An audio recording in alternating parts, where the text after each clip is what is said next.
It's crazy that we keep losing our kids and then wondering what's wrong with them. Maybe we should equip them better. First of all, eat the meat, spit out the bones is the wrong metaphor. It's more like eat the meat, spit out the poison, which you can't do. That's the whole point of poison. Poison meat is poison for a reason. Wow. But more than that, when you say, well, we'll eat the meat and spit out the bones, well, all I look around and I see is Christians choking to death. When our post-everything world has turned life upside down, how do you even know which end is up?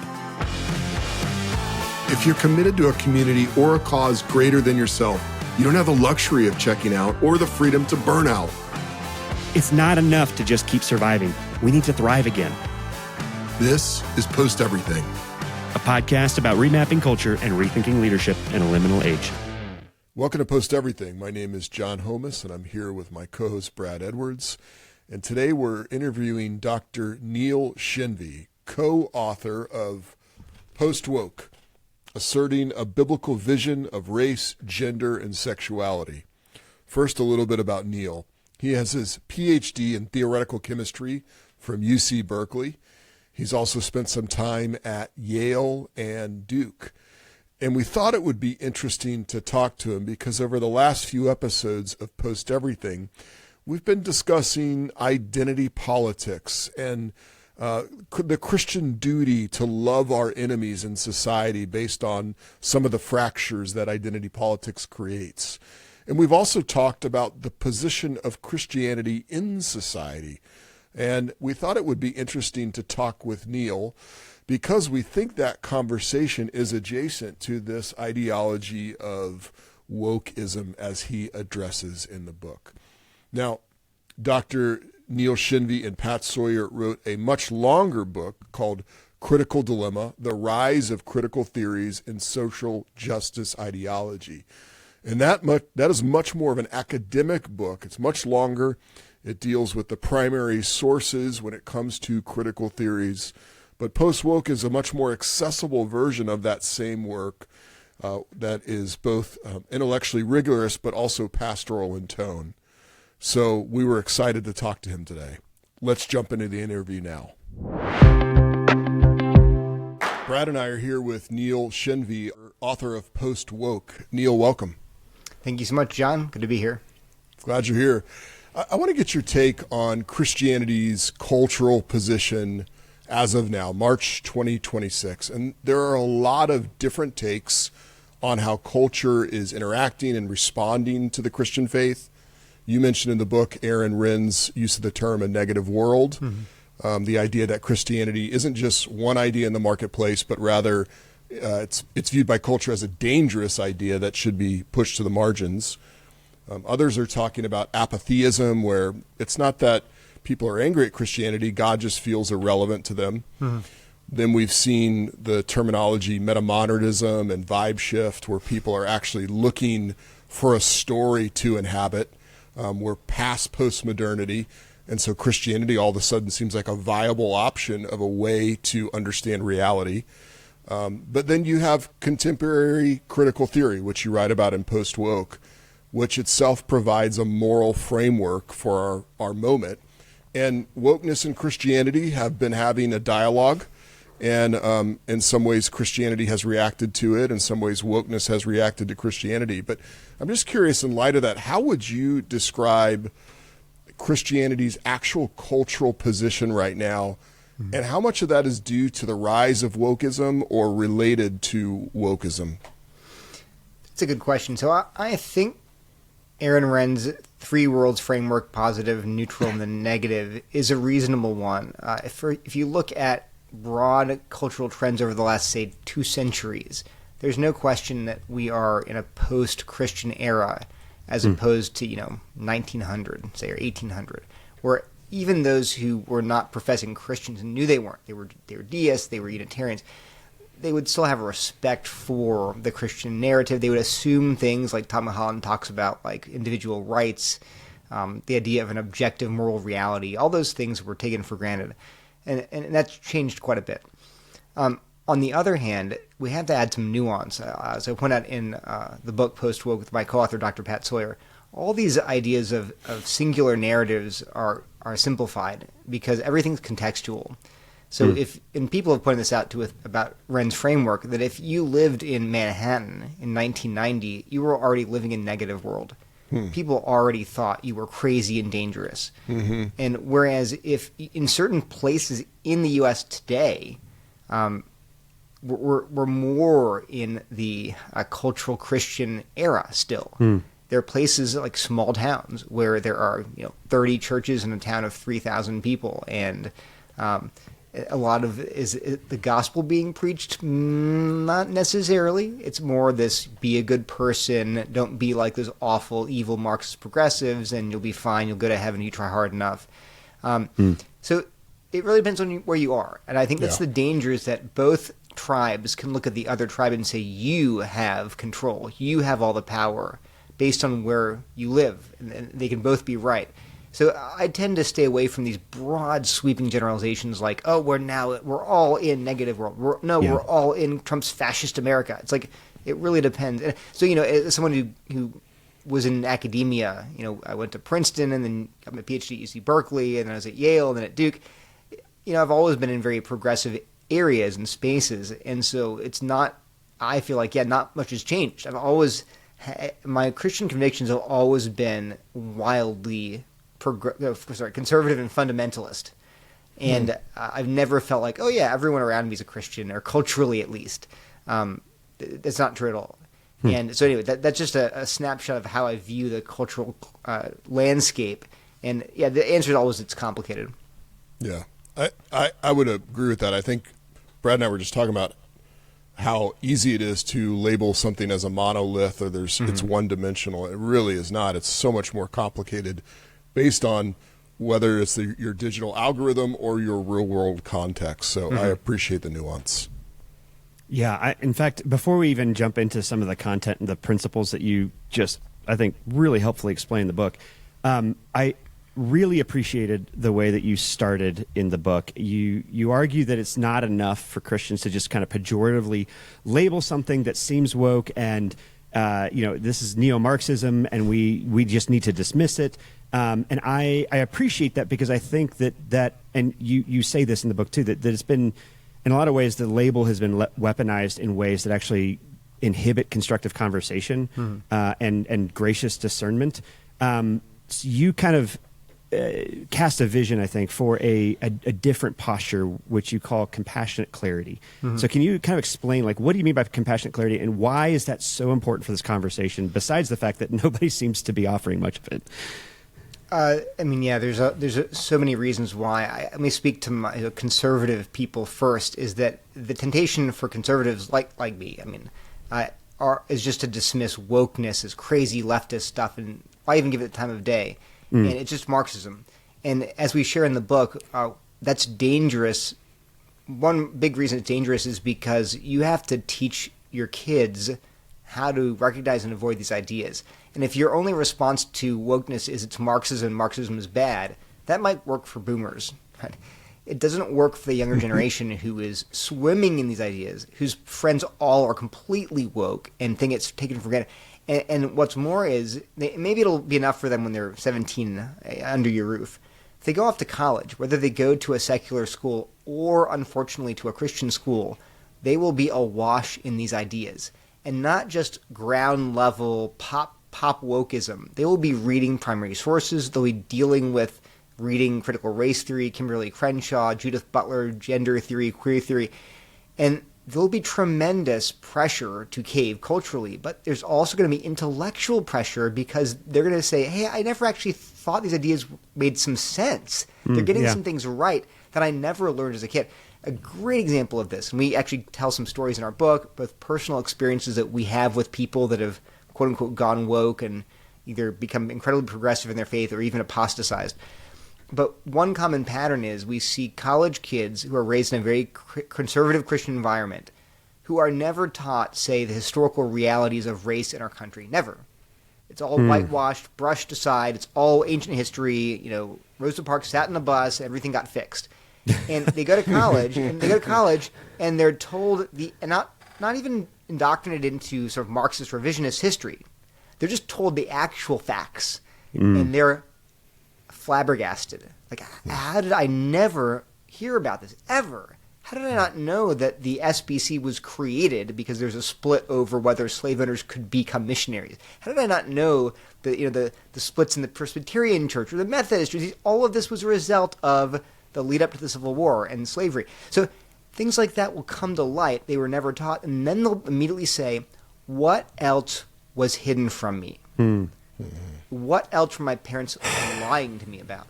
So that is dangerous. And the analogy I use is when the European settlers came to North America, they brought with them smallpox and other diseases, and it tore through the native populations, killed millions because they had no immunity, because the Europeans had built up immunity over centuries, whereas they were virgin populations and they all died of it. When you send your homeschooled conservative Christian kid off to Oberlin, or even forget Oberlin, a Christian college, and they have no immunity to woke ideas because they don't understand them, they never encountered them in their strongest form, they are going to be like Native Americans exposed to smallpox. They're going, 90% of them are just going to get wiped out by it. So what you have to do is, while they're in your home, you have to expose them in small controlled doses within the context of a loving, biblical Christian environment where you can say, hey, here's the strongest argument for, say, Ibram X. Kendi's view of race, or Robin DiAngelo, or here's queer theories, here's what it gets right, and then challenge them. So where does it go wrong? But do that while you have them in your home so that they're not blown away when they're surrounded by very hostile, progressive ideologues. That makes so much sense. I mean, we use the language here on Post Everything a lot about, like, we have to be able to see the world clearly in order to be inoculated from the principles and principalities that Scripture tells us are at work in the world. And that is the reason we do that is not just this kind of, so we can have a Christian ghetto and self-isolate and insulate, and so that we never have to interact with those things.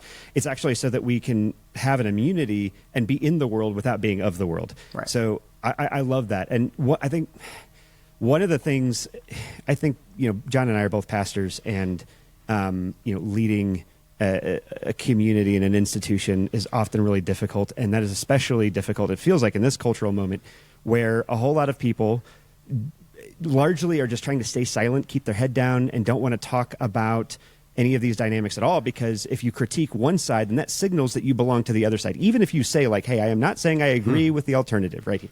And it's because there's this, like, compassion for me, but clarity for thee. And but on the other hand, if sane, tempered Christians don't call balls and strikes, then bad faith actors, not even just, like, I appreciate that you start not with bad faith actors, but just the facts.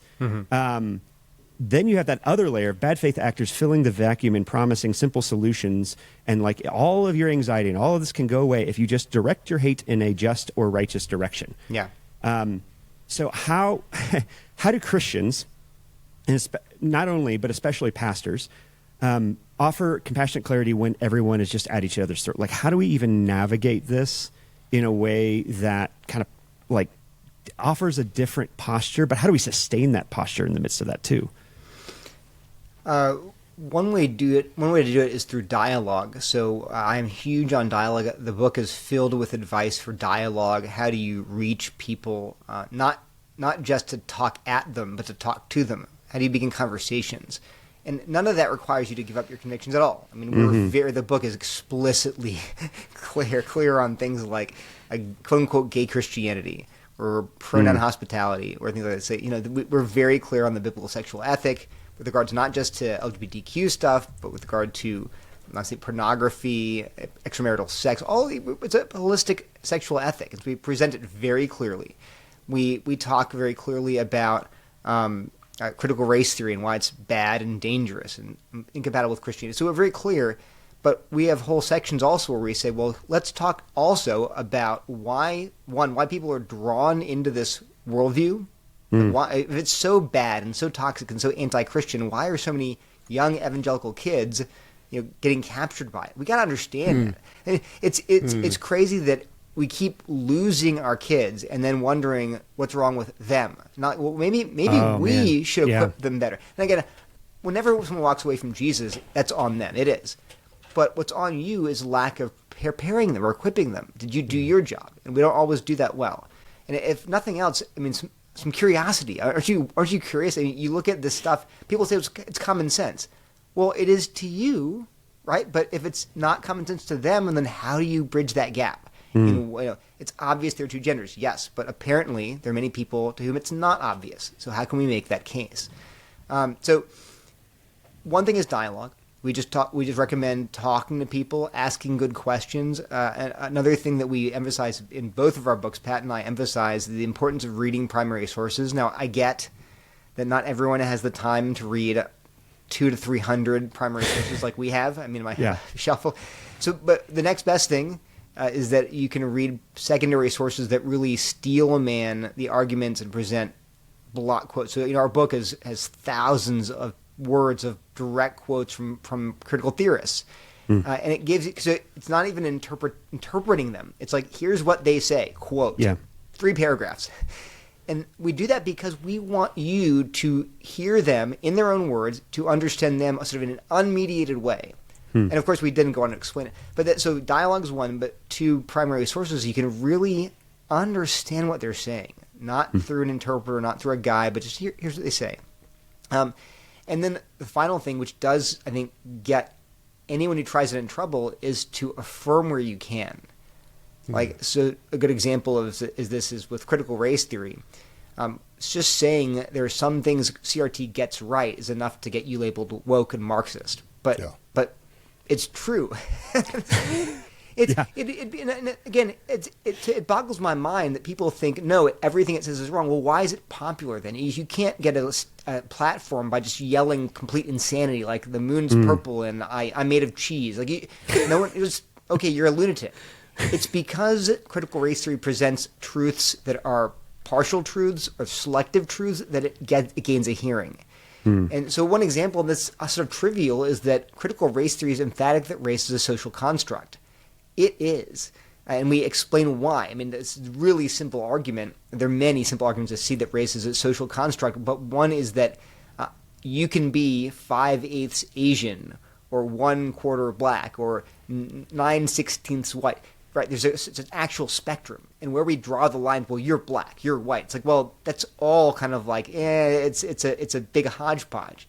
Unlike, say, gender, you're not 5/8 male. So, gender theorists are totally wrong in saying gender is a social construct, but critical race theorists are right when they say, well, these buckets of white and black they're very historically tested. You look back in our own nation's history 100 years, there were trials. Supreme Court cases over who counts as white. So it changed over the course of decades, centuries, the 1-drop rule, the blood quantity. You can look at the history of it.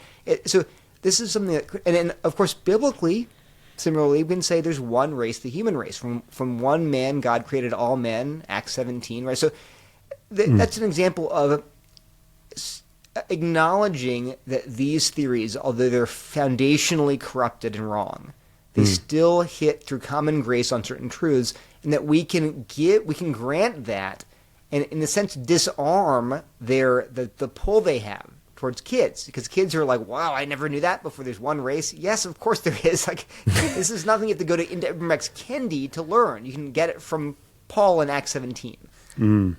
That's really helpful, because I part of what makes this so difficult is like.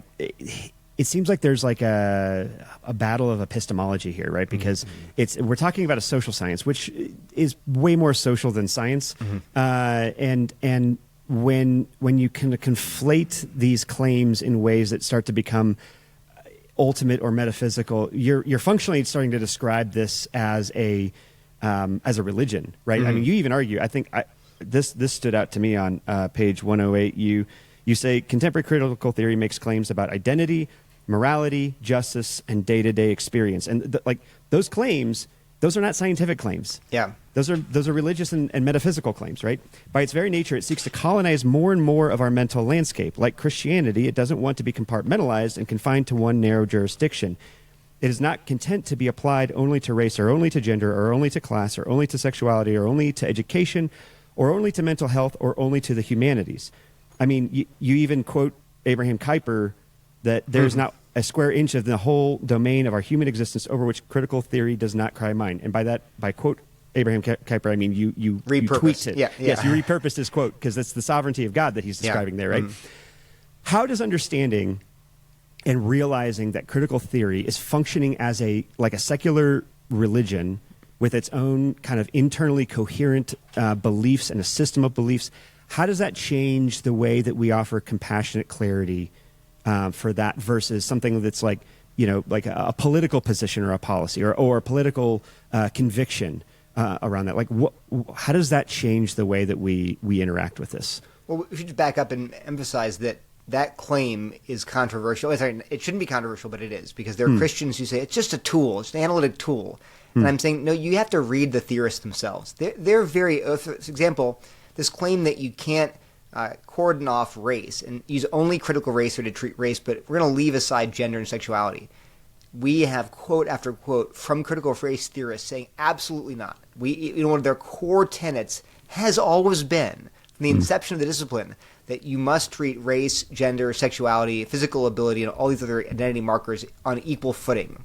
You must fight racism, classism, sexism, heterosexism, etc., ableism, because it's again, the intersectional idea is that these are all overlapping oppressions and interlocking oppressions that must be dismantled simultaneously. That is not Neil Shenvi's gloss on these theories. That is the quotes, and there in our last book we have hundreds. In this book we have a smaller number, but they're still very clear. That's number one. So it is true that you're dealing with, we call it a worldview, you could call it a pseudo-religion. That's true. Now, how does that change the way we interact with people that have adopted either the wholesale worldview or even elements of it? And I think it helps us to how we approach them. So I think we can sometimes approach, woke, sympathetic Christians as if, it's like they made a mistake in adding numbers and they didn't carry the one. We can just fix that little detail and suddenly, everything will go right. When in reality, it's more like trying to convince someone that their religion's false. Again, with Christians, usually it's they have a religion, but this is kind of little knots in their brain. But you're approaching a truly secular progressive. It's like approaching a Muslim or a Buddhist. You don't just point out to a Muslim, hey, there's this one surah in the Quran that contradicts this surah, and boom, it's all over. They're now Christian. No. They will fight. They will push back. Because their whole identity, their community, their metaphysics, their salvation itself hinges on the truth of their religion. That's exactly how we're approaching progressives today, or at least those who buy into critical theory, which is most of them. You're pulling them out of a community. You're pulling them out of their identity. You're pulling them out of their sense of their own righteousness. This is a huge part of it. In the book we talk about how critical theory is a self-justification project. It's a way for you to feel righteous about yourself, to look down on the other people, the haters, the bigots, the robbers, evildoer, tax collectors. You're on the right side of history and they're not. And so when you put your finger on critical theory and say that's false, what you're really saying is those are fig leaves. Your whole worldview is a shambles and a lie. That has to contextualize how we have these conversations. So we emphasize that you do things gently. My wife loves to say, always give people room to save face. Rather than like hammering it and it's like just admit you're wrong. Let them come discover that slowly over time on their own, where they don't have to admit it and make it and humiliate themselves. So I do think that you can never separate out the theory from what's called the praxis. Critical theory has always been activism motivated and driven. Marx himself hated armchair theorizing. He wanted to change the world. And critical theorists today don't just want to think these thoughts. They want to put them into practice and internalize everything. So that will change how we approach. This is not a purely intellectual exercise in dismantling the ideas. It has to also include things like, how do we welcome them into a new community? So we don't want to call them out of critical theory into a vacuum. We want to call them out of one worldview into a better and truer worldview with a true sense of community and purpose and unity that we have in the church. So that's a big point to make, is that you're not just like hitting it with a hammer, suddenly they're snapped out of it. You have to take some time sometimes to convince them. I mean, that attitude toward evangelism in general, like I don't care what faith system we're talking about, that doesn't work anyway.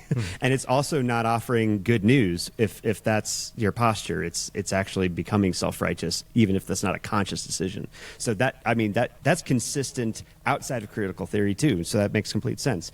Let's get specific, because I have a question about your 4 pillars of contemporary critical theory. But can you first kind of summarize like what those are and explain how to like identify them, or maybe give an example or so of each? Yeah, sure. So we talked about how critical theory, the critical tradition began with Karl Marx, evolved through the Frankfurt School in the 20s and 30s in Germany, and spun off in whole disciplines like queer theory, critical race theory, critical pedagogy, post-colonial theory throughout the 60s, 70s, 80s, and 90s. But today, we call the sort of the intersectional framework used by all these critical theories, we call it contemporary critical theory. It's the version we're seeing today that's unified across all these different subfields by this intersectional framework. So, and we then pick out 4 central ideas to contemporary critical theory, which is, again, you see that in CRT, queer theory, critical pedagogy, etc. And the 4 ideas are the social binary, hegemonic power, lived experience, and social justice. So briefly, the social binary states that society is divided into oppressors and oppressed along lines of race, class, gender, sexuality, physical ability, and a host of other identity markers. So whites oppress people of color, men oppress women, straight people oppress LGBTQ people, Christians oppress non-Christians, able-bodied people oppress disabled people, and so forth and so on. But how do they do that? Because that sounds kind of crazy. The idea that if you're a woman, then you're oppressed. If you're Hispanic, you're oppressed. If you're disabled, you're oppressed. People will say, well, I'm a Hispanic woman. I own my own company. How can you say I'm oppressed? And the second idea, though, is how. The second idea is hegemonic power. So critical theorists have redefined the word oppression to refer not to tyranny or cruelty or injustice, but rather to refer to what happens whenever the ruling class, whether it's whites or men or heterosexuals or Christians, when the ruling class imposes its values on culture in a way that seems natural and objective and rational or even God-ordained, that's oppression. So when men impose their male values in society through the patriarchy, that makes women oppressed. When white people impose whiteness and white supremacy on culture in a way that normalizes things like, and I kid you not, things like hard work, science, these are all elements of whiteness. They're not universal truths. They're just, so that's oppression. Yeah, we've heard the arguments there. Yeah, I mean, it's all in the book. We have many footnotes, but absolutely there's Smithsonian Institute published this infographic talking about how scientific method, rational linear thinking is an element of whiteness according to the Smithsonian. So these narratives, these hegemonic narratives, which are promoted by the ruling class to justify their own power and privilege, whenever those are adopted by society, that's oppression. It creates oppressed people. So in that one example that's obvious is the gender binary. The gender binary is not built into God's good creation. Rather, it is the construct of heterosexual men primarily, and it serves to give authority to white, straight Christian males at the expense of black, trans, people of color, disabled, right? So there's this oppressive ladder, but it's not founded on mistreatment. It's founded on the very idea that there are these norms out there that are all artificial.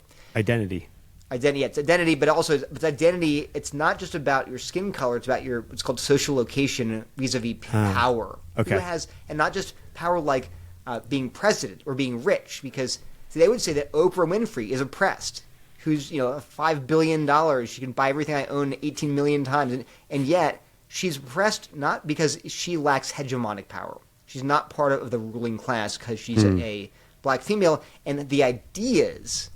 She's oppressed by ideas, these narratives. Anyway, but how do you escape? So all of us, according to critical theorists, are brainwashed by these norms. We don't even know we're oppressed. You escape them through lived experience. So oppressed groups, whether women or people of color, or LGBTQ people, they can wake up. They can gain what's called a critical consciousness or a liberatory consciousness. Then they can see through these norms and narratives that are all arbitrary. They can see them for what they really are, which are just power plays. And then because of that, they have the authority to tell the rest of us, who are still blind, what reality is actually like. And then the end goal of critical theory is number 4 is social justice. They've always wanted to dismantle these systems and structures and narratives that perpetuate the social binary and to come to a utopian vision of society where we all share power. There are no more hegemonic norms and values that divide the world into oppressors and oppressed. That's their vision of the end goal of history. So those 4 ideas really underpin all critical social theories today. And so that's if you understand that framework, you can immediately fit critical race theory, queer theory, post-colonial theory, critical pedagogy, even things like adultism, like child freedom movement, things. They all fit into that framework. I haven't heard. What is the last one? Adultism? I haven't heard that one. It's probably most commonly not. So adultism is the idea that adults oppress their children. It's called adultism. Because why? Because the ruling class, adults, they impose their values onto their children and brainwash them into thinking that mommy and daddy's ways are good and right and true, and you should obey your mother and father, honor your mother and father, the first commandment with the promise. That's all the arbitrary power play of adults. And they construct children as innocent and helpless, just like women in the Victorian era were socialized into thinking that they're helpless and innocent and pure and have to keep them safe and protect them and deny them agency. But what does that lead to? This is gentle parenting too. Gentle parenting comes out of this critical stream. Mm-hmm. So, unfortunately, one of the ways that emerges in the child liberation movement is through giving children sexual agency, right? Because we have this hegemonic narrative that they need to be protected and kept innocent, but that's our way of keeping them, of controlling their bodies, like we control women's bodies and black bodies, and this is children's bodies. And so real freedom comes from liberating children and letting them pick their own sexual partners. And yet you're like, oh, you're making that up. I am not making that up. It's in our book. We have quotes, and actually if you go to our last book, Critical Dilemma, we have lots of quotes from queer theorists admitting that yes, pedophilia is a contested area amongst critical theorists, and that at least, frankly, many of them would argue that, yes, this is hysteria. Children are just they are sexual beings like the rest of us, and we should let them have freedom. Anyway, it's awful. Man, no, I'm kind of glad I asked about that, because that both opens up a whole can of worms, but also that illustrates really well, I think, just the ways that kind of pop diluted versions of this can kind of work its way into our psyche without our even realizing it, because you don't have to be, quote unquote adultist to also look generationally back and see, like, maybe we were too restrictive and we need to give our kids more agency and freedom. And also, like, if we're following the kind of creation, fall, redemption, consummation narrative of Scripture and understanding like how that might inform parenting, that there should be a period of innocence for our kids as well. Yeah. But like, there's just so many different competing narratives around, like, okay, so, but at what point do you have these conversations? How do you we know that kind of forcing our kids to do something they don't want to do is a pretty surefire way to get them to not do it. So like, there's so much of, like you said at the beginning, there's like an element of truth here that kind of makes this more plausible to us, and we don't realize, or we're kind of like, we're eating the meat and the bones, not just spitting out the bones. Choking on the bones without knowing it. Yeah, that's why we deplore the metaphor, because first of all, eat the meat, spit out the bones is the wrong metaphor. It's more like eat the meat, spit out the poison, which you can't do. That's the whole point of poison. Poisoned meat is poison for a reason. Wow. But more than that, when you say, well, we'll eat the meat and spit out the bones, well, all I look around and I see is Christians choking to death. So I think it's a bad, maybe in some other universe where we're all scholars and we can, where we've read the primary sources, we could do that. I mean, when Pat and I say, we can identify that, okay, this is true. But looking around, the need of the moment is not for more Christians to eat the meat. It's for more Christians to spit out the bones. So for many reasons, we don't like that metaphor, and we recommend not thinking of it that way. Totally. Yeah. Yeah.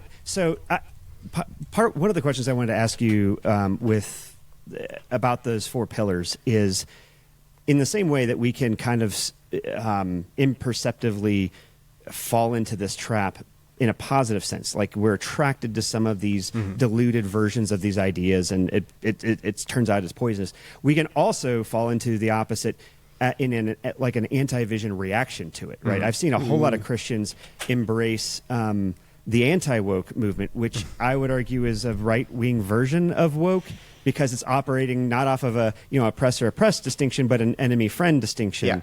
Yeah. So can you talk a little bit about that? Because I know your book is primarily focused on the progressive flavor of that, but you drop plenty of breadcrumbs and then some in the book to say, like, these principles are, like, this is poisonous wherever you find it. So can you kind of talk about, like, how does that work out in the opposite direction? How does it change or morph because it's going in a different direction, but the principles are still there? Yeah, the phrase that people apparently self-identify and prefer is the dissident right. Sometimes called the woke right, but I'll call them whatever they want to be called. The dissident right actually works really well. And believe it or not, I've actually been reading scholarship for the last few months about the dissident right. And it is not just a similarity by accident. It turns out the ideological roots of the dissident right go back to the new right in France and to people that overtly said they're going to take the ideas of Antonio Gramsci, the neo-Marxist, who's at the heart of wokeness, and take them and apply them from a right-wing, illiberal, fascist perspective. But they said outright, they named their movement the Nouvelle Droite in France. And they were off. Many of them were actual pagans, like anti-Christian pagans, fascists. Carl Schmitt, the friend-enemy distinction guy, was a Nazi jurist. But they were taking the insights and the tools of neo-Marxism and just deploying them with a different set of oppressors and oppressed. So today there are people out there, Christians even, who are anti-woke. But what we say repeatedly is that being anti-woke is not the goal. The goal is being biblical. And if you're biblical, you will be anti-woke in the sense of opposing this progressive view of critical theory, but you'll also be biblical on things like race, gender, sexuality in a way that does not mean you're necessarily dissident right. Actually, you won't be dissident right. What the craziest thing to me is that looking more into literature, a lot of these dissident right, the forerunners, were... they were pagans. They had Benoist has a book called Why I'm a Pagan, and Evola, for example, was into really weird, crazy stuff. And he was an open fascist, but also into like we would call it like tantric sex stuff. It was really creepy. The occult. So these are not people you want to go looking for. Even talking about spitting out the bones. My goodness, yeah.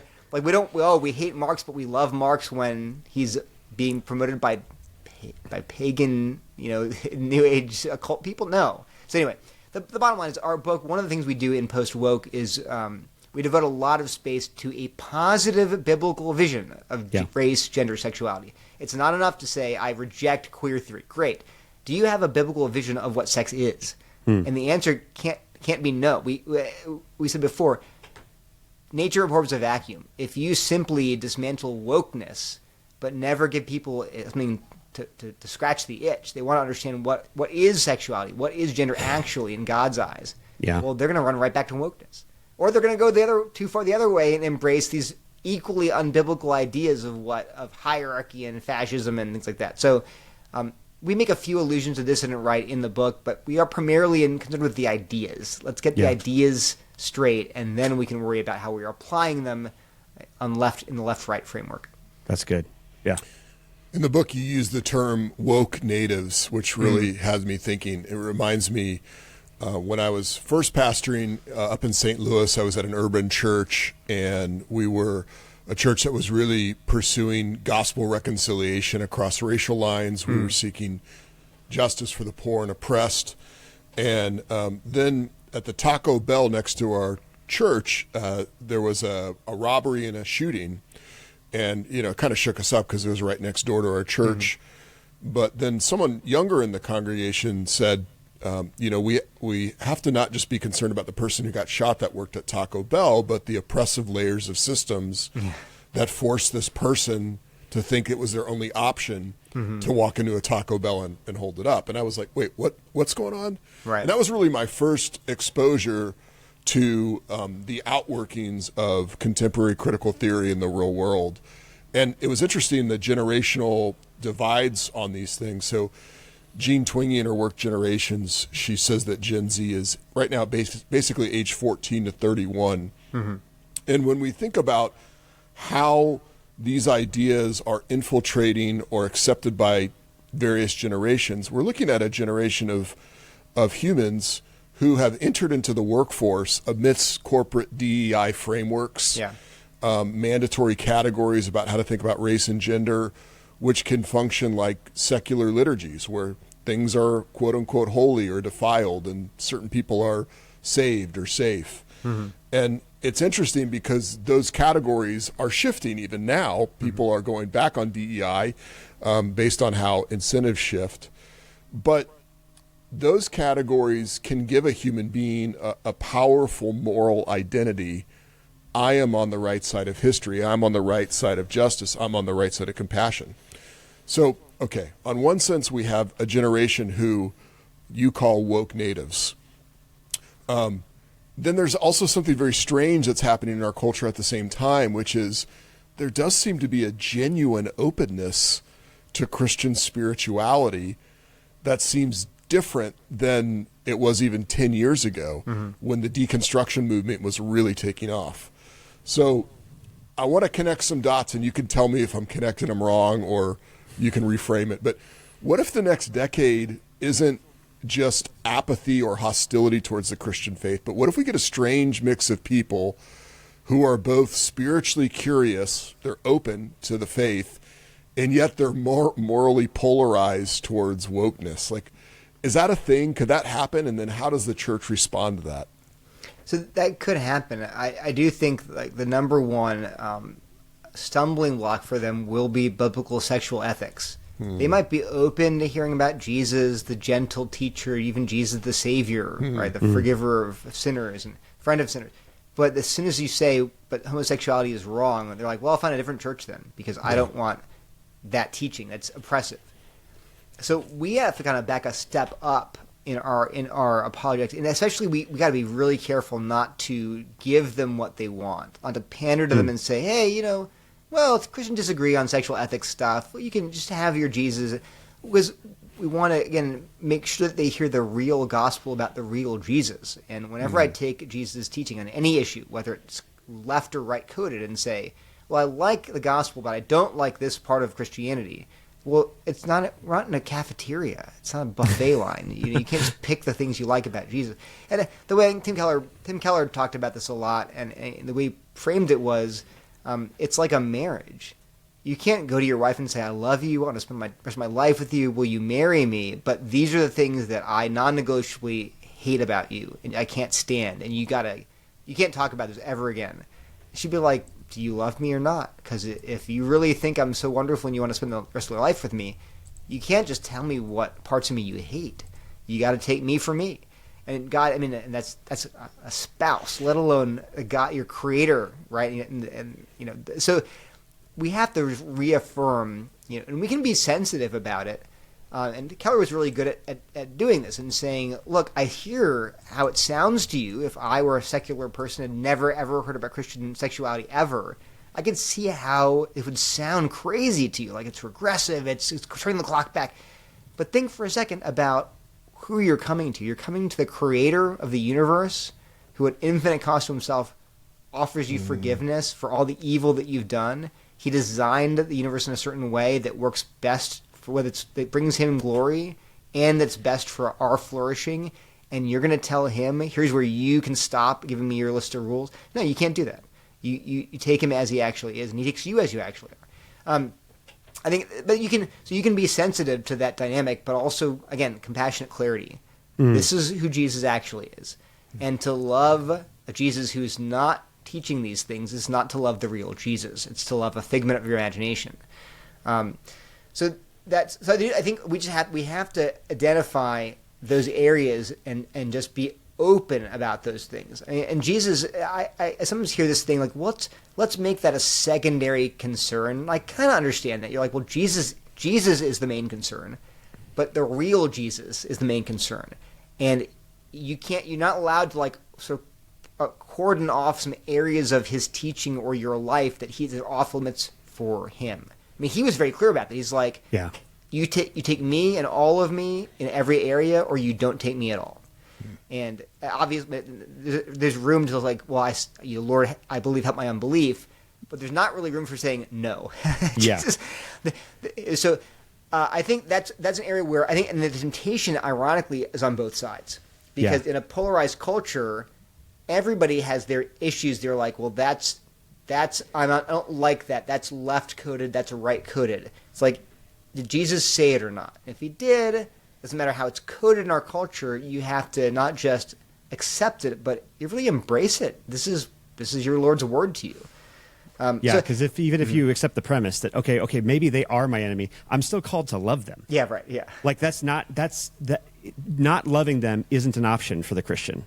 Right, and that's unfortunately we're seeing like people with creative exegesis trying to avoid like not just Jesus' commands, but like 2 millennia of Christian history. It's like, this isn't the kind of is as you loving your enemies is as universally accepted as the Christian sexual ethic. So we make the argument very fairly is like, look, you can't compromise on the Christian sexual ethic because it's universal. Like there's no minority report out there where people are like, oh yeah, adultery is actually okay.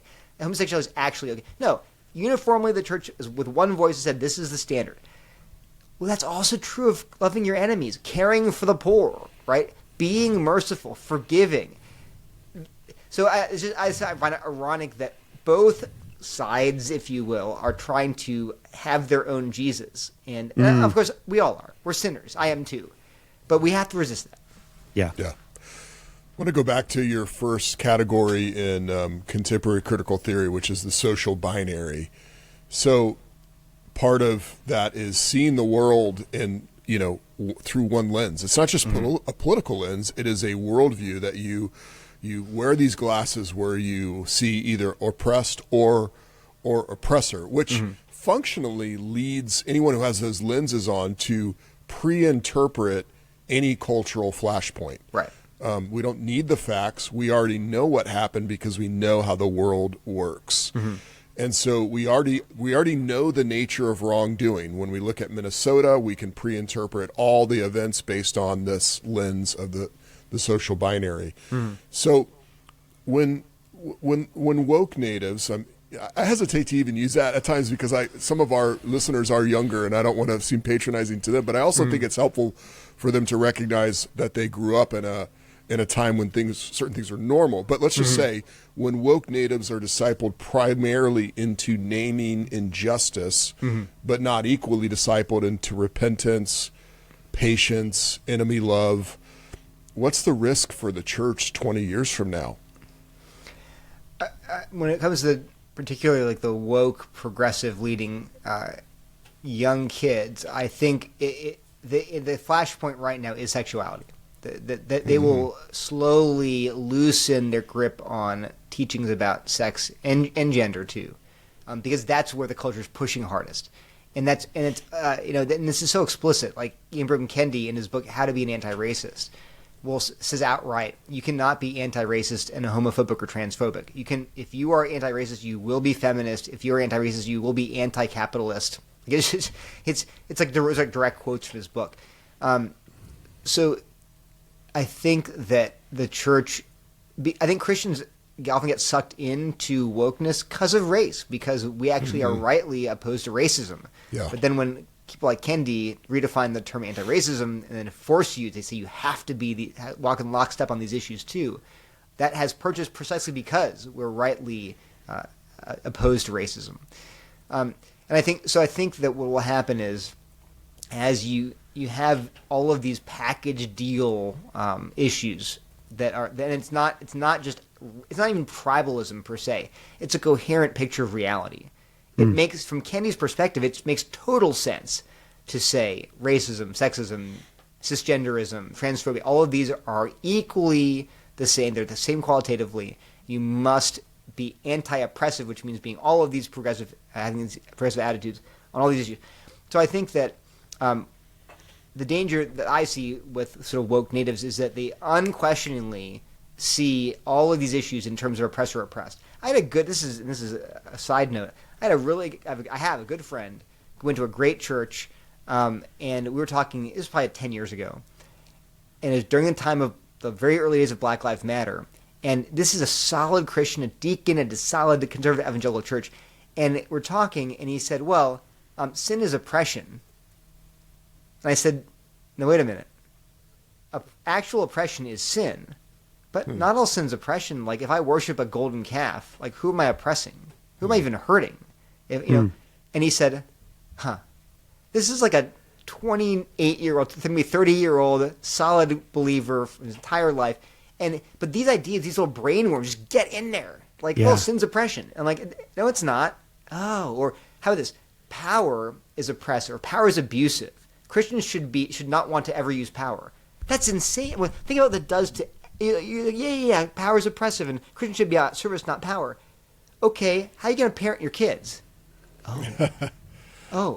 Like, but we'll have these mantras that you on your yard signs or on your T-shirts. They're in classrooms, on posters, and they're just in your brain, and you have to kind of like deprogram yourself. So I think, and if you don't, well, the answer is if you don't, you're going to 10 years from now realize, wait, I was working on a false paradigm all along. My parenting, my discipleship, even my Bible reading. Like when I read the Bible, I put on these lenses before I read the Bible and forced the text to say something along these lines. So I think that's why our books really aim to get down deep and say, hey, it may sound really abstract and ideological, intellectual, but it will work itself out in every area of your life. And so again, we just get in there and replace that false narrative with the biblical one. And the biblical one's not necessarily conservative or progressive, but it is biblical. And so it's not going to turn you necessarily, in some ways it'll turn you into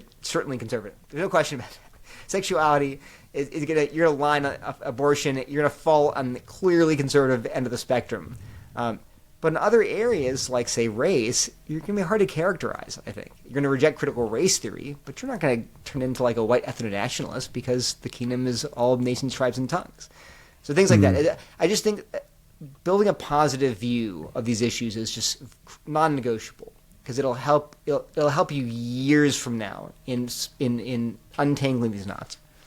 Man, that's so helpful. And to maybe kind of take that interpersonal reality and translate it to the institutional implications, because you describe on page 114 just how much, like how these principles function as almost a solvent that dissolves the institutional bonds that make an institution healthy.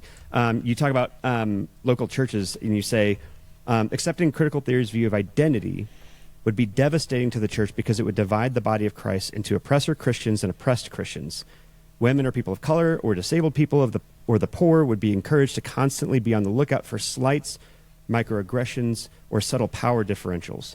And I love, man, that rings so true to me because I've been arguing for a while that we've kind of, power has replaced trust as a currency for relationship. And where that happens, it means that you have to be on a constant, kind of have a hypervigilance around that. And what's hard about this is, and we've kind of touched on this a little bit in the way that critical theory uses Christianity's moral language and categories like compassion and justice. But when it's been repurposed and filtered through a critical lens, something changes. And so, like if we just kind of zero in on compassion, for example, the Christian would understand compassion as a genuine response to those who are suffering, right?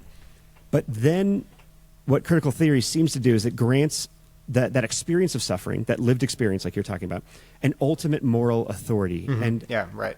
I've written in my book a chapter on virtuous victimhood and how without institutions, like part of the reason this is happening is because we don't participate in institutions generally, and we've de-churched significantly. But without institutions, we actually need some way to get others to act in our interest. And so we're leveraging compassion as a kind of like one of the few sources of moral authority we have left, or a way of persuading people. But it becomes so easily coercive more than persuasive. And so if that's the ecosystem and the atmosphere that we're in, and it also feels like we're experiencing whiplash on this right now, right? Because that is part of what DEI was trying to do within corporations and businesses, but now we're having kind of a backlash against that, and those teams and departments are being cut in HR departments. But like, to just make this really practical, how do Christians honor genuinely painful and traumatic experiences? How do we say, like, yes, this is wrong, but without making any social location epistemologically untouchable? Like, we can't speak into this. We can't say, like, how do we avoid saying, how can we say, like, hey, we're called to respond differently to persecution or oppression or whatever the label is? How do we honor those experiences, but without accidentally or implicitly communicating, like, this makes you virtuous or justified in your response in some way? Like, how have you wrestled through, like when putting those principles on pavement? Yeah. I think in the book we talk about this. The flip side of, like, the victimology of, say, women, people of color, or whatever. They're always looking around for slights and how am I being at grievances. And the other side, we say that whites and men and people that are rich, that they will constantly be put this posture of apologizing and feeling like I'm always wronging people. I'm such a terrible person. I have to be quiet and not talk. And both of those are unhealthy and unbiblical, right? So what I think we start with is, look at end of Romans, 1 Corinthians, where it's like, how do you navigate conflict in church? You start with the posture of humility. But this is the thing. Both parties. It's not like, oh, white males, you start from a posture of humility and listening. No, everybody. James says that you should be slow to speak, quick to listen. That's for everybody. So all of us start from a posture of humility, that we are wrong, we are sinners, number one, and we, in some aspects of some issue, we are wrong. And that we would want people to bear with our error and our sin. We start there. Then I say, again, dialogue. Ask them, what is the problem you have? Like, how can I serve you? How can I love you? Right? You can be the most compassionate, gentle, loving, sensitive person. I think you can amp that up to 11 if you want. The challenge, not the challenge, the change comes when action must be taken. You just stick to your guns and do what's right. You don't let people blackmail you. You don't let someone who's, well, if you don't do what I want, I'm going to leave the church and tell everyone you're racist. If you've examined yourself and said, I'm not, I've done everything I can to show you that I love you, and I just think you're wrong on this, but you don't bend. That's what's missing. I think so people, I think the quote-unquote conservative side looks at the problem of weaponized compassion, weaponized victim, and their solution is, well, stop caring. Stop being compassionate, stop having empathy. And that's not the solution. These things are fine, but there's no such thing as too much compassion, too much love, too much humility. That's not the problem. The problem is letting those virtues control how you act. How I act is based on what's true and good for the person and honors God. So, but I think we just have both. But I think I think that solution of just stopping being compassionate or stopping being loving it's not biblical, and ironically it'll exacerbate the problem, because people will be like, "You're not even listening to me. You don't care at all about me," and you're like, "Yeah, I don't." Well, that's not how Jesus wants us to operate within the church. So, nor is it very persuasive. No, exactly right. Yeah. So I think given that we're sinners, there's always going to be areas where we have blind spots. There's always areas we can actually apologize for things we actually did. Now, it doesn't mean that we apologize for everything. Sometimes like, oh, I'm a trans woman, you called me a man. Well, but you are a man. Like, I love you enough to tell you the truth. I'm not going to back down on that. And yet, I can say, but I do love you. It's not a matter of me being nasty to you. I want what's best for you. And here's why God's view of you and God's reality is best for you. So it's easy. It's actually, it's pretty easy to navigate. You just do what the Bible says in terms of loving your neighbor, loving people in the church, and also standing firm on the truth. Yeah, I mean, I know many Christians, myself included, love to quote Micah 6:8, which says to do justice, love mercy, And we love that line in particular. But the most important one is probably, and walk humbly with the Lord your God. It's not just a horizontal humility. Mm-hmm. It's a vertical humility that says, I'm going to trust that what God says is true, is good for this person enough that I don't have to have anxiety myself or feel threatened by this, because I truly am being faithful to love this person well. Mm-hmm. If I'm trusting that God's word is true, good, and beautiful for them. I'm just struck by how important it is probably for pastors and elders or anyone who is doing any shepherding, that if they are doing so in a way that has a positional authority to it, that there's going to be a perceived power differential that just requires an even greater non-anxious presence to help communicate through that filter the love that maybe they wouldn't otherwise feel, and just like the importance of that humility being anchored vertically as well as horizontally. So I love how, it's what you just described. You said it's actually pretty easy. I'm like, it sounds very simple, but it's often very simple, not easy. Yes, totally. and I that's actually pretty freeing. So yeah, thanks for that. I love that. On Sunday, I led the call to worship at our church, and for those that are listening, we're recording this the week after the conflict with Iran has started.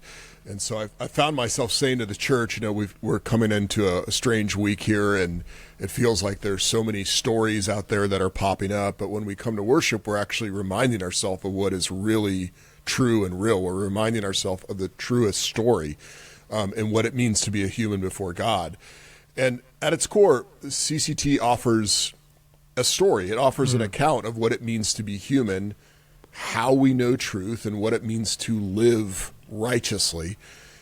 So here's my question. If the church's task is not only to counter with a rival ideology, but actually to form a different kind of person, what role does worship play in shaping Christians who won't be captured by any other totalizing worldview? That's a good question, actually. I haven't really thought much about worship in connection to sort of cultural apologetics. I think in two ways. One is that worship, makes God big. That's one of the big differences between critical theories, worldview, and Christianity's, is that God's first.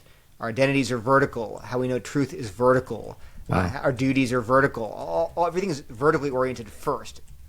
Before even getting to horizontal duties. David says, against you only have I sinned, done what's evil in your sight. So worship reminds us every week or every time we do it that God comes first, and his priorities, his reality is more important than even my biological family, my community, my tribe, whatever it is, my nation. That's going to – it's so ironic. That undermines both critical theory, obviously, but also sort of ethno-nationalist goals and visions of what the good life looks like. It's like, no, what? God is bigger than your country. God is bigger than your family. God is bigger than good domestic policy or good laws even. I'm not saying those are bad things. I'm just saying that God comes first. So worship reorients everything about our lives and our view of reality. But then the thing I'd add is that the corporate aspect of worship is important because it forces us to see that, one, we're related primarily to God, and then as Christians to other Christians as a family. So you can't draw these lines between oppressor and oppressed Christians anymore. And so in some sense, when critical theory is predicated on this sharp division between oppressor and oppressed, and this enmity, this anger, this hostility, even if it's diffuse and systemic, you still have people that are on one side or the other side of this line. Whereas Christianity worship reminds us that God's broken down the dividing wall of hostility between Jew and Gentile, male and female, slave and free. Now we're one in Christ. That, again, that's it. Not only does it undermine critical theory, it also shows that God's way actually worked. Not that it works, it worked. We are reconciled. It's so funny because all of these these theories are all about unity and diversity and unity and all this stuff, but they can't unite about anything. They hate each other. If you look at the actual peel back the layers, there's all this tension between, say, trans-exclusive radical feminists, TERFs. These are feminists who believe sex is a real category, and the trans activists who think that men can become women. There's all this anger there. I was in a Facebook group. I kid you not. It was an evangelical Christian Facebook group, major organization focused on racial reconciliation, but totally given over to critical theory. They recommended like Robin DiAngelo's work as sort of a guideline. But in that group, I saw at one point there's an argument between a black man and a white woman over who got to speak, because the black man was accusing the white woman of being racist and denying his authority as a black man and being threatened by it. And the white woman was like, "Oh, you're being sexist because I'm a woman. You need to listen to me and stop mansplaining to me." I'm like, this is not how Christians should relate to each other. This is a very unhealthy. And ideally, in the church, we model people that have been reconciled. Again, first to God, and then to each other. And critical theory will never provide that. It's based on a conflict model of reality. And it's why critical theorists, generally speaking, are miserable. Because and the organizations they found are miserable. Everyone hates each other. They're brought together only by shared hatred more of some other group. But they're always infighting, backbiting, and the church is a place where we can finally, through worship, come together as family. Wow, that's a great closing statement. I really appreciate that, Neil. We've been talking to Neil Shenvi, who's the co-author with Pat Sawyer of Post Woke. I did not mention the subtitle, but it's come through in the interview. The subtitle is Asserting a Biblical Vision of Race, Gender, and Sexuality. So go pick that up. Neil, thank you so much for coming on Post Everything. We've really enjoyed talking with you. Yeah, my pleasure. Thanks so much.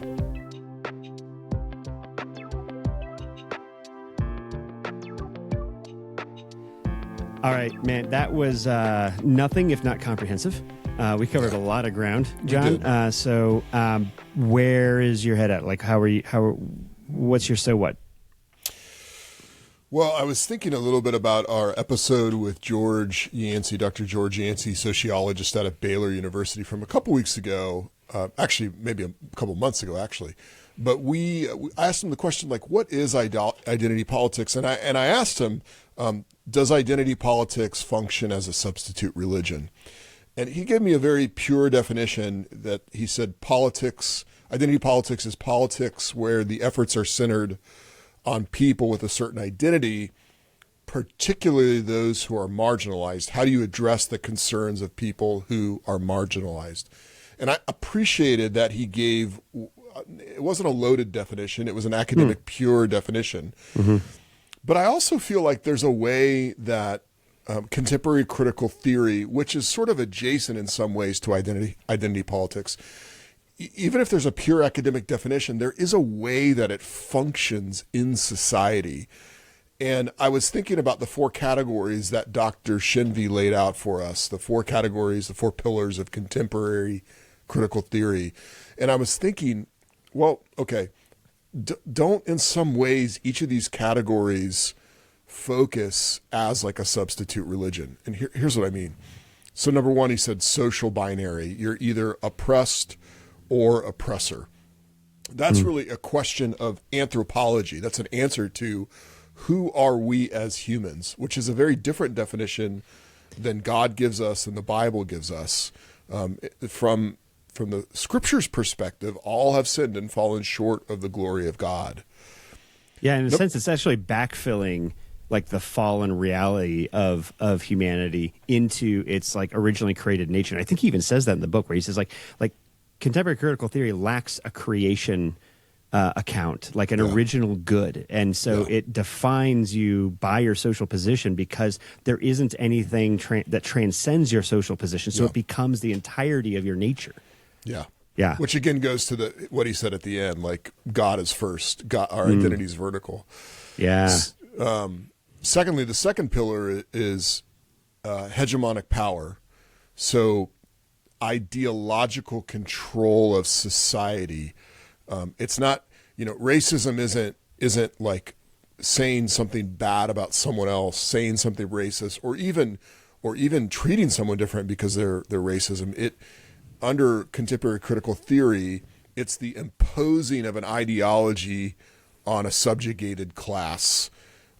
It's being oppressed by ideas. So in a sense, that is a hamartology. It's if you talk about the study of sin, what contemporary critical theory offers us a different definition of what sin is and what is wrong with us. hegemonic power is the difference, is what's wrong with us. Dude, you just connected some dots for me, because I when you're talking about the nature of sin, because I have had, man, I'm spacing on the name of the author, which is probably good because I don't want to get, canceled. But I remember having some debates online with a well-known Christian author on marriage and sex, and like she was describing these beliefs, these Christian doctrines, like historic traditional Christian doctrines around sexuality and gender, but also how it works in marriage. And she kept saying, she and another person I was trying to dialogue with, that these are harmful beliefs. And I'm like, how are beliefs harmful? Like, behaviors are harmful. And I get how someone who believes this could maybe lead to a harmful behavior, but I don't think that's the fault of the belief. I think it's the behavior.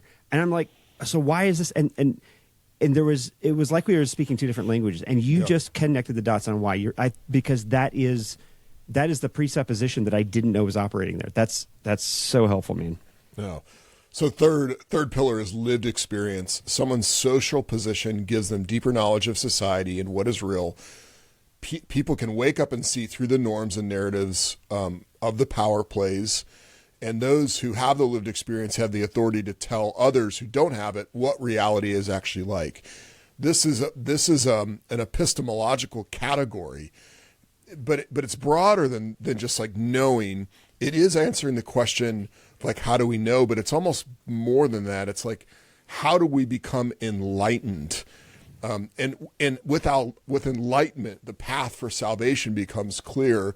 I think it was Carl Ellis Jr. who said, like, we have to be careful that becoming woke doesn't get miscategorized as the new Pentecost. Whoa. Wow. Yeah, that's good.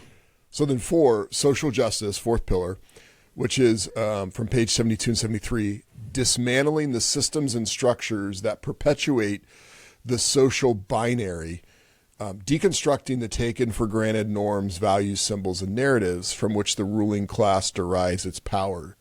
Now, I might be pushing this too far, but the idea of social justice is like what moves the story forward, the story of humanity. And so in a sense, it becomes an eschatological category. What is wrong with the world and how will it be fixed and renewed? Well, the answer, according to contemporary critical theory, is social justice. And so okay, although there are pure academic definitions for these things, I also think we have to recognize how they do function. And some of them do function as substitute religion, both with contemporary critical theory. And I would say, as we talked about Dr. Neil Shenvi, even on the dissonant right, some of the ideologies there can function as a replacement religion. Mm-hmm. So, yeah, no, it's interesting. I think that last one I struggle with a little bit more than the others. The other three are really clear to me that, like, yeah, this is categorically, like, this is in conflict with a Christian hermeneutic of culture that's based in the Bible. The social justice piece, like, there is a sense that we're called to do justice, right? Yeah. Like, yeah. and I think that as Presbyterians, we have a covenantal theology that says that, if all of creation was caught up in Adam's sin because he is the covenant head under which the world and the cosmos fell from glory, right? Then we should expect systems and structures to be broken because they're either, like natural disasters or creational structure in a sense, right? Like gone wrong. But anything that we build, like, I don't know, a tower in Babel, for example, like, we are going to have fallen motives to make a name for ourselves. That's going to result with something that is not redemptive, right? So I think there's a category here that tell me where how do we understand where this is different covenantally than just systemically?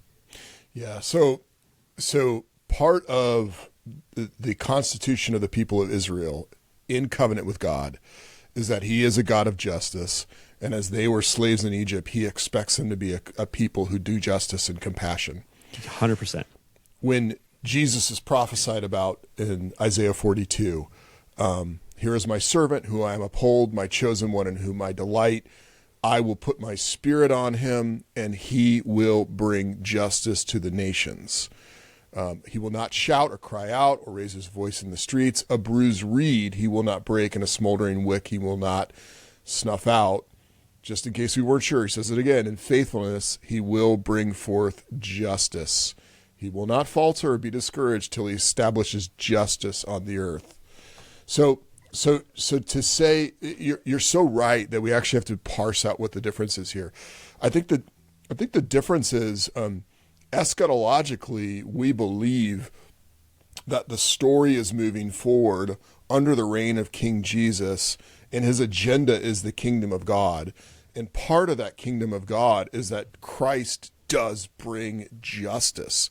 That's not a progressive category. That is a biblical category. 100%.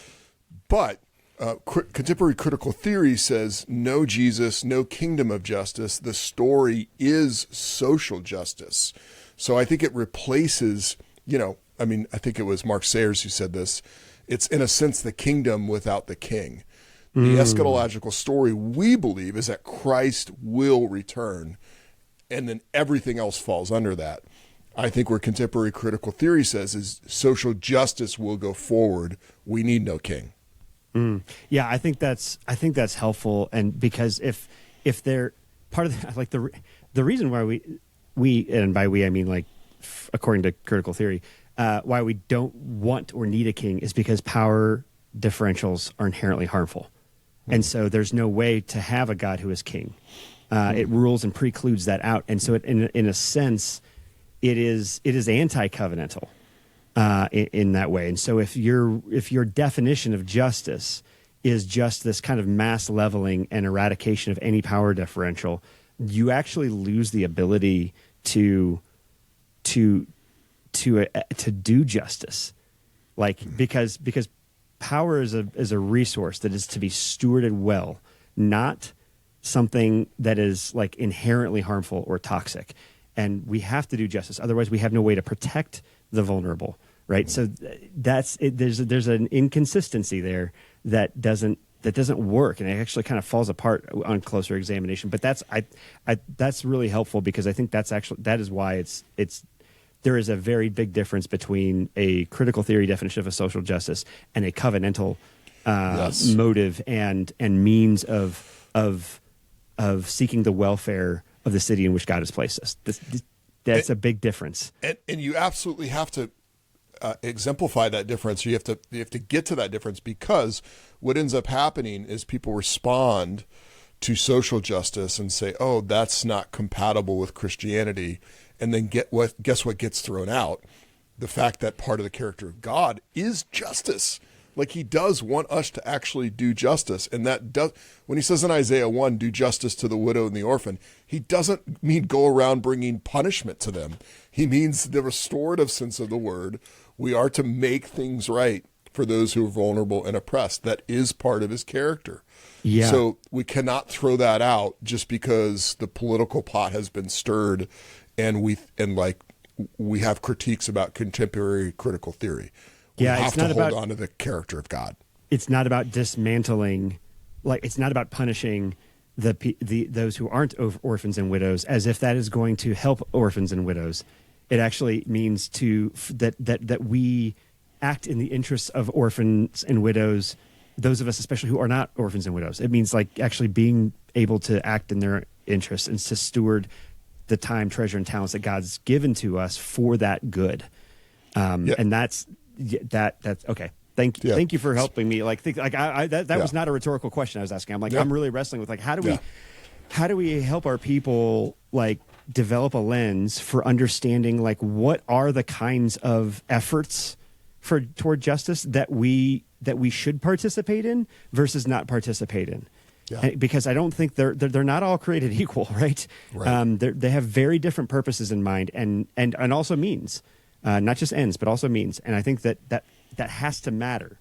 Otherwise, we're actually we're actually displacing injustice in a different direction rather than promoting justice for those who need it. Yeah. Okay. So that was me. What about you? Well, we're kind of talking a little bit about one of the two pieces that I'm really wrestling with. It's just like I'm hearing from a lot of our people of like how do we? Is it okay still to say some things are wrong in the world? Because I think it's like I think that's a fair question and implication of like, man, if everybody sucks, just to put not too fine a point on it, like if everybody like has these like terrible motives and they're trying to manipulate us to participate in their their project, which is either woke left or woke right or dissident right, as Dr. Shenvi was talking about. Like if that's the case, then like how are we supposed to feel about this? Like, can we be angry at injustice still? And I think that's a good question, and I think the answer to that is like yes. Yeah. But I think this is what you're getting at a little bit is.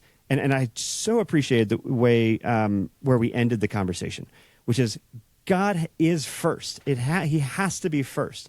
He's got to be bigger than the brokenness and the injustice in the world. And because if we don't know that, then we will feel this pressure that we have to participate in something or be driven by an anxiety that is not peace or love, but is actually fear. And perfect love casts out fear. And I think that if God isn't first, then we're going to feel permission, not just to participate in something, but to hate our enemies instead of love them. Yeah. Right. And I think that we want to say that it is in this pressure, which is absolutely being, we're being bombarded with this pressure. Like silence is complicity. And if you're not, supporting blank movement or blank law enforcement or blank whatever, then you're being a coward. And I just we talked about this a few weeks ago. Like I reject that idea, but not just because it's inaccurate, but because we are not able to actually act wisely if we don't first fear God, because the beginning of wisdom is fear of God and reverence for him. It means putting him first. And that has to mean and include trusting that he is sovereign even in the midst of this brokenness, that he can use even people's terrible intentions. We can't use people's terrible intentions to affect good, but God can, because he's God and we're not. And that gets to what that really gets to the kind of implicit atheism of both the woke left and dissident right, is that God's not, that's what's driving both of these in a sense, because God's not going to fix it. You have to. And if you don't, you're complicit. Like that, it's not said that explicitly, but functionally that's what's going on. Yeah. Well, and even in that, so when you start thinking this way, what ends up happening is morality gets shifted when you turn morality only horizontally instead of keeping a vertical lens on it. And what actually happens is, you give yourself or your group permission to act immorally against those who you view are oppressing you.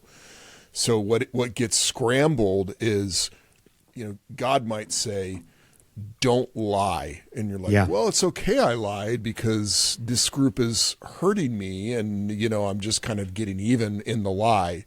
And you're like, yeah, but God says don't lie, So you not only do you lose what you said, but you also actually lose a sense of consistent morality. Yeah. And so the challenge with it though is I even find there's really no way to be consistent within that, because what ends up happening is you can have groups that are both oppressed or both view themselves as oppressed, and then they start oppressing each other. And then how do you determine who's right and who's wrong unless you look vertically and go, well, it says God says I shouldn't do that. So it creates a really sticky situation if you have no vertical reference point. Yeah. Well, and I just this past Sunday, I we're in the sermon series on the book of Daniel, and I just preached on chapter 4, which is, to refresh people's memory, that's where Nebuchadnezzar has another dream, and this time it's a tree that has been cut off to a stump, and Nebuchadnezzar's freaking out, and Daniel comes and gives him the interpretation. He's like, I got bad news for you, man. Like, that's you.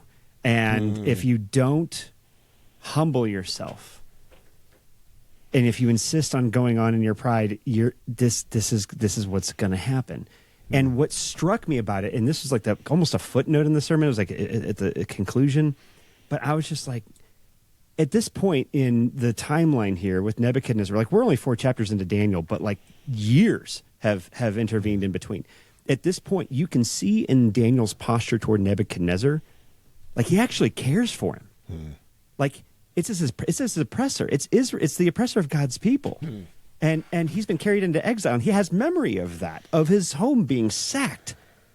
And the emperor of that empire, he seems to have a genuine compassion for this king, even though he's responsible for all these things. He tried to kill his friends in the fiery furnace, right? Like, I'm struck by, like, that requires an otherworldly love. That requires a softening of heart that we can't actually effectuate in ourselves. And that just reinforces what we're like. God has to be first. It's the only way we can tap into a love greater than our social position or our lived experience.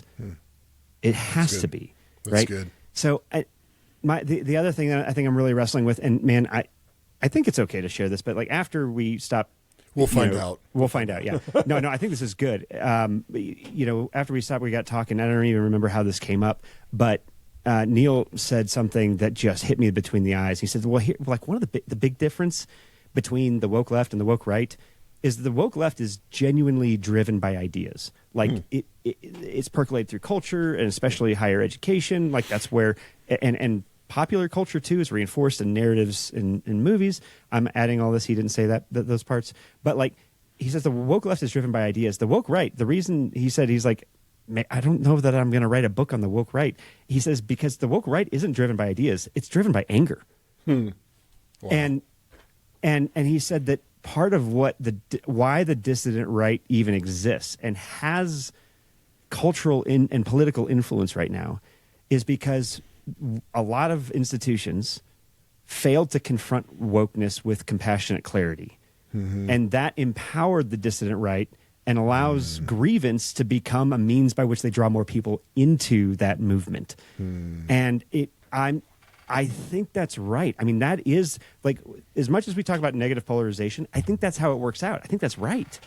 And yes, the grievance politics on the right and the dissident right then continues to fuel the left. And so I don't think it's like, I don't think that the woke left is only driven by ideas, but that is I think that's right, that's the origin story of the two movements. And that's one of the big differences. Is it's like the dissident right is a let's fight fire with fire. Like, let's use their own weapons against them. But it's not because they agree in principle. It's because they're mad and they don't think that any other way will work. Yeah. And that, I think that's really helpful. Like, just thinking about it this way, if the left is a distorted compassion, the right is a distorted grievance, right? And neither one of them are anchored. Those are very similar similar categories. But when they're not anchored in the vertical, this is what we get. And so both are reflections of a post-Christian way of trying to interact with the world and get people to act in our interest. So, yeah, that really hit me between the eyes. I'm going to be chewing on that for a while. That's good. Well, I think we got to end with something positive because you just diagnosed like 2 cancers, and so we don't want to end with that. But I loved what he said. When our identity is vertical, when we worship, we realize God is big. Yeah. I can't remember what he said makes God big, but whatever it is, it was more we realize God is big. Yeah. And I think that's so helpful for us because when these ideas and this anger gets injected in our society, it can be so easy to wake up and reference our whole day and even our whole existence based on a horizontal relationship through politics, through people groups, through our enemies. What's the reset? Well, the reset is look up. It's our vertical identity. It's to rest in what God says about us. That is both bad. All have sinned and fallen short of the glory of God, but is also good, that we're created in the image of God, and through repentance and faith, we are His. And salvation has come to us.